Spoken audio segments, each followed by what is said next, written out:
from Dateables to Brunchables, welcome to this week's episode of Brunch Talk, brought to you by the Dateable podcast. We are your dating Sherpas.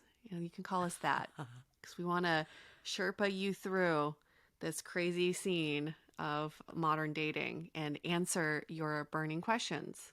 And food wrecks, right? Didn't we get a DM the other day about food wrecks? So merging the Brunchables and the Dateables fully, Yeah, pivot. Guess what, y'all? We're going to get into the food space now with Brunch Food Talk. bloggers, yeah. How fun would that be? That would be fun. Too bad it's like real saturated market and basically you're impossible to make money unless you became a food critic that people invited in. Yeah. That would be incredible if you could like go in okay, here's an idea for us. We go to restaurants, restaurants will hire us to come in, critique their food, and then also critique people that want dating advice. Yeah. All I was at thinking we once. combine the two, that you all can take us to brunch. We'll give you dating advice as we sit through brunch. And at the end, we both critique the food together. I like that spin. No, All we're in not one. relying on the restaurants. Yes. Yeah, all in one. But it has We to kind be of did somewhat that. good. Do you remember we did that once? We did like Yes.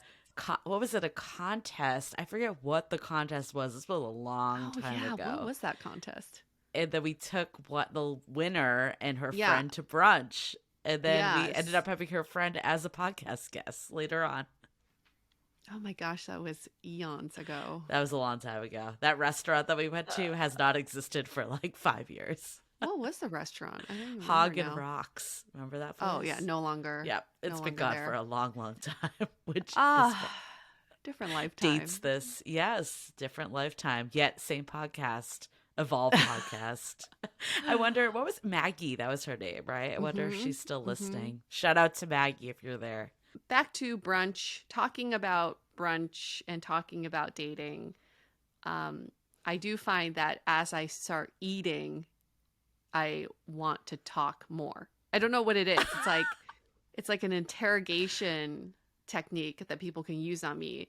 If someone's like, tell me your ATM PIN code. And if they start feeding me pancakes, I might just give it away. Well, I think I associate going out to brunch or to dinner as bonding with friends, like social experiences. Like, of course, I'm there for the food too. I don't want to say I'm not, but there is this like communal feeling of everyone gets together and shares what's going on in their lives. So I think there is that association with food for me, for sure. And I can think back of just like brunch specifically used to be like the go-to that we would kind of go after a night out, air what happened that night, or, what's been going on in your life dating wise. Like it has that connotation. Absolutely. Yes, those are always a good time. And as we're talking about good times, let's get to this good question. Yes, let's do this it. week's question is kind of a dating peripheral question, not directly related to dating, but definitely heavily integrated. And I'm sure many of you had thought of this before. And the question is, what kind of relationship should you expect with your friend's partner? Here's the more details of the question. Most of my friends are in long-term committed relationships, and I'm often the 7th or 9th wheel. My question is, how much of a relationship should I have with my friends' partners? Some of my interactions range from saying, hey, what's up, when we're out socially to taking full-on vacations together. What do I do when I don't like my friend's partner? And what is the line, even when I do, that I'm not overstepping, but being cordial? Top line thoughts to this question would be, it is so dependent on what your friend would like, their ideal relationship that you would have with their partner. I think it's a conversation with your friend, because It's not about you and the friend's partner. You two cannot establish what that relationship could look like. And I think that will give you a really good idea of whether your friend's like, you know what, it would be my dream if you two became besties and be there for me and have each other on speed dial and just we could just be close friends like on that show Friends. Or your friend could say something like, I'm happy with whatever cordial relationship you two establish. Doesn't have to be that close. I just want all of us to hang out and get along. That's the extent of it. That's cool too. I think there's just people have different expectations. I don't expect my friends to be that close with my partner, but I certainly love it if there is some sort of communication between my partner and my friends, especially if they're trying to surprise me. I like that. Or I really need their help because I need the moral support. That's nice too. But I certainly do not expect that closeness of a friendship. Right. Yeah, I mean, I think there was this meme that was like, instead of being angry that your friends are in a relationship, look at it like you're getting a new best friend. And on one side, I like the sentiment of that because I think, I definitely for years was kind of like, oh my God, now I've lost this person. Like when you're single, you're like, I don't have this person now to do things with. And that's not the best mentality at all. A much better way of framing it is like, okay, now I have two people to do things with. Of course, easier said than done. And I don't think that like always you're going to become like besties with the partner. I think some of it, like you said, what does your friend even want? And then also it's just maybe not realistic. Like you didn't pick this person, right? So while they could be good for your partner, it doesn't mean that you two are instantly going to be best friends. It's almost kind of like forcing it. So I do think that there is a middle with all of this, that while it's great if you just end up being friends and best friends. Even I think best friends maybe is towing a little bit of a weird line, but friends I think is an ideal situation, right? But I don't think it should be forced. It shouldn't be assumed. It should be more if that just organically happens. But also I think hating your friend's partner isn't the best either, because realistically this person isn't going to go anywhere. I definitely have made the mistakes before of, I did this one thing with friends that I regret to this day, that we had an intervention with yes, another friend because we just didn't vibe with her partner. He wasn't doing anything wrong. And we sat her down. We basically told her she could do better. And I think some of it was coming from all three of us were, or maybe two of us were single at the time. One of us was kind of in like a more rocky relationship. So some of it was probably coming from our own shit also. Like, I think you don't think that, but a lot of it does root back to your own self, the way you feel about your partner.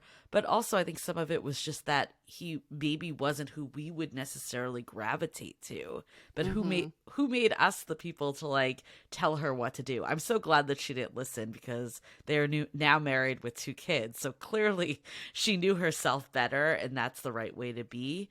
But I guess in a long way, what I'm saying is I think you can't force it, but hating the person and outrightly getting in the way, I think in your head being like, this isn't my favorite person, is still different than having an intervention. That's also going to be an uphill battle.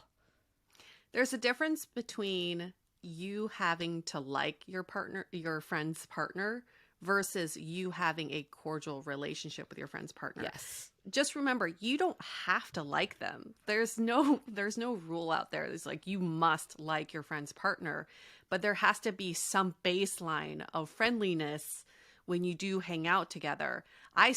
Julie knows this, I certainly don't like many of my friends' partners, but I also don't make it a point to tell my friend. There's no need to tell them. As long as they are making my friend happy, that is all that freaking matters. It doesn't matter if we don't have a friendship. I don't like their personality. I don't like the way they eat their food. Yes, that's true. There's one of them that's just like really annoying, the way he eats. But that has nothing to do with me. It's more like, as long as they make my friend happy, who am I to get in the way of that? Yeah, I feel fortunate that I like the majority of my friends' partners. Like, I actually can't think of anyone that I really dislike. Would they necessarily be like my BFFs? Probably not. but I still like them. Like if anyone was like, let's go on a vacation together, there's no one that I'd be like, oh my God, I can't imagine spending 2 days with this person.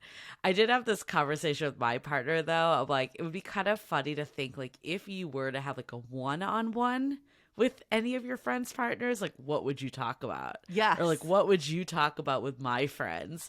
And I Yes. think there are some of it that like the common bond really is your friend. And you would get Yes. there and you're like, what would I talk about with this person? And I was able to find, the more I like looked, I was able to find things. You know, the part about like being BFFs with the partner, I'm like thinking about it, like, I don't know if I'd really want my partner like texting nonstop with my friends. Like, I think that would be like a little Weird. strange. Like, Yeah, I without think, you in the text. yeah, like if you're in the group text, I think that's totally different. I'm totally okay with that. Like Yeah. my partner has like texted some of my friends on their birthdays. Totally cool with that. It's not like it leads, and usually they also have partners, so it's not like in a weird way at all. So Mm-hmm. I think some of it's circumstantial. Like, is it, you know, like a one-time text or even a little engagement after that versus like we're texting all day every day without you? Like, there's a lot of gray area in between those two. It's all about the context. You know, you know that I love my friend Tina's husband, Chris, and you and I have actually hung out with him without Yeah. Tina when he was in town. We all hung out as a group, but the context is their house is a revolving door every day. They have people over all the time. They just love being around people. So he is generally just a very social guy and very inclusive, and he welcomes you into his circle of friends. That context makes sense to me. But if it were a friend's partner who's a totally a recluse and does not do that and is not a very social, and we have a one-on-one interaction, that'd just be awkward as hell because the context is not there, and I'd be like, why are we doing this? This is I weird. I think there's also context in your situation that he was in from out of town. She Yeah. was not there. It'd be fucking weird if you two were going to dinner and she's just at her house, like hanging Yeah. out. You know, like that would be so weird. And that would never happen, but like that would be weird. That would be But I weird. would also like if my partner was traveling and like he was close enough with some of my friends to be like, I'm gonna go meet up with them, I would be all for that. Like, I think that would Yeah. be really nice. So I think context is also so important here. I do have, well, okay, this situation, I love to get your input on this. So my current partner has a friend who's a girl who has stayed friends with almost all of his serious exes, including the most recent one, which is his I feel like I ex-wife. know who this girl is, but that's not so Yes, you much. do. So close that she's been to their baby showers, to their weddings, all of that, and she's extremely nice to me, and I'm very happy to be friends with her. But it's also knowing that she has this very close friendship with at least three of his most recent exes. Thoughts? I think that's weird. And this is where it gets like dicey. It's like no matter what, you're still like a friend of the person first, in my Yeah. opinion. And that's why I think it would be weird to like have this relationship without the friend, without the partner, unless there was a circumstance that warranted it.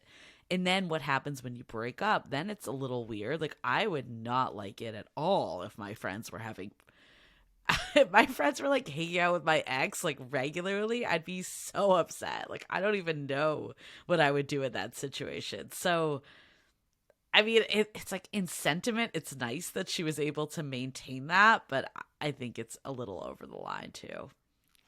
Yeah, and I think it just depends on how you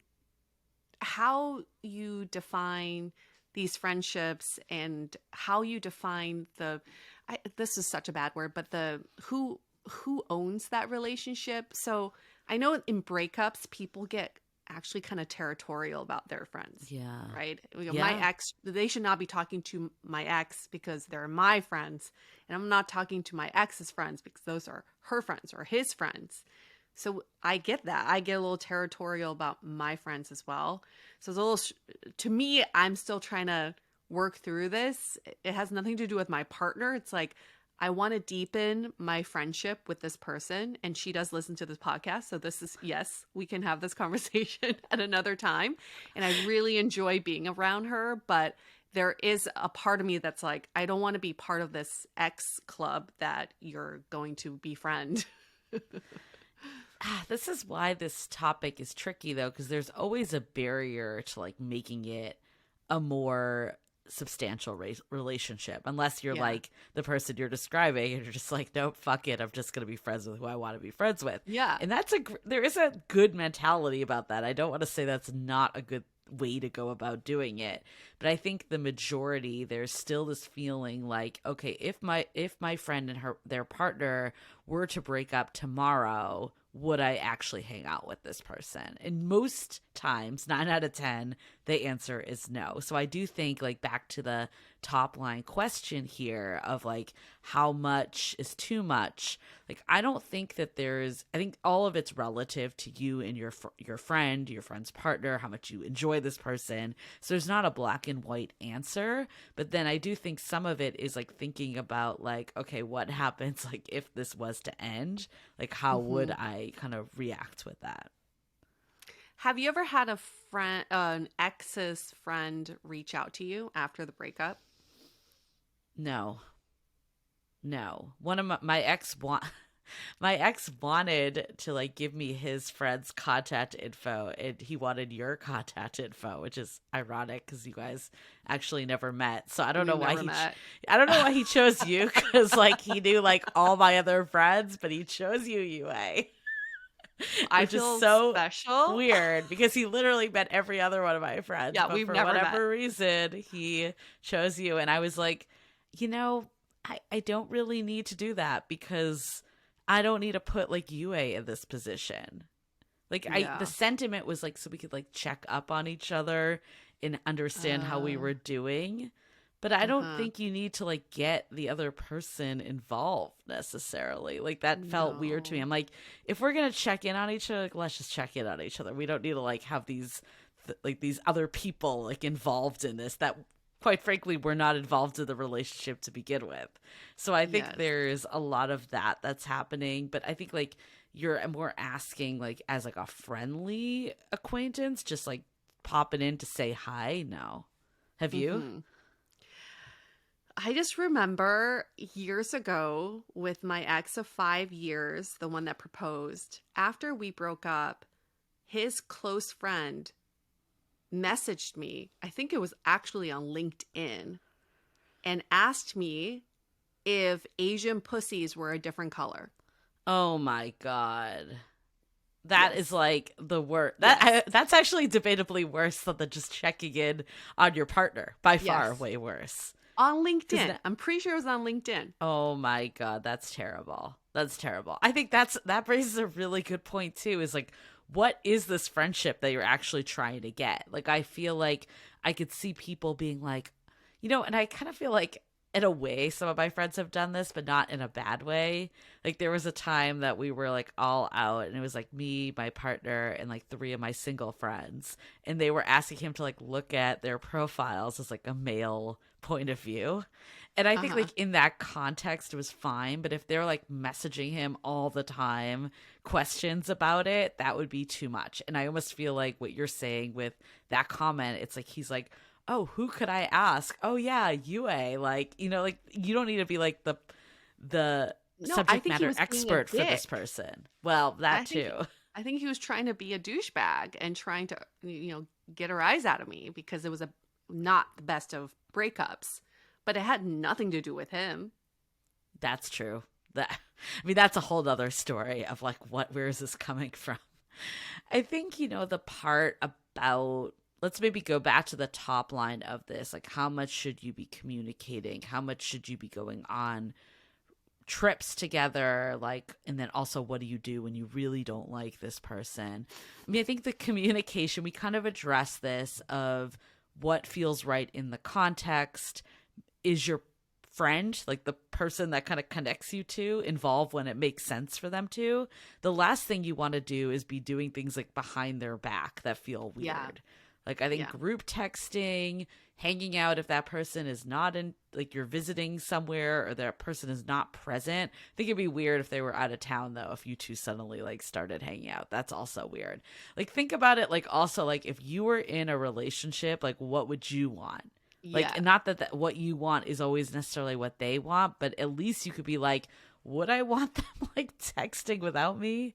Like, Right. that's kind of weird, like, I'd say that's first and foremost. In terms of like the vacationing together, like I loved when my friends in couples, even when I was the seventh or ninth wheel or whatever this person was, Mm-hmm. invited me along anyways. And I enjoyed the company of my friends' partners. Like I, knew them well, that it didn't feel like I was that third wheel or whatever. So I think like, yeah, invite yourself to trips or make it clear that you want to be included. I think if it's just the three of you, then it also depends on the dynamic. Like I definitely have like a friend that the three of us used to go out for dinners and do stuff, and it wasn't weird at all. And I think the thought was like, okay, when she has that partner, the four of us can do stuff. So I think that's a different mentality, and I don't think you're doing anything like wrong by wanting to be there, and your friends might want you to be there too. Like I think just looking at it less like should I be doing this, but more just what feels right for the relationship, and having conversations with your friends is never a bad thing. Yeah. Your priority is your friendship with your friend. And that then your friendship with their partner stems from that Hmm. friendship, right? So that should dictate how you should carry on a friendship with your partner. And if you truly do not like your friend's partner, just don't say anything. Just don't. As long as they make your friend happy, just know that that's all that matters, and you don't have to like everybody. It's okay.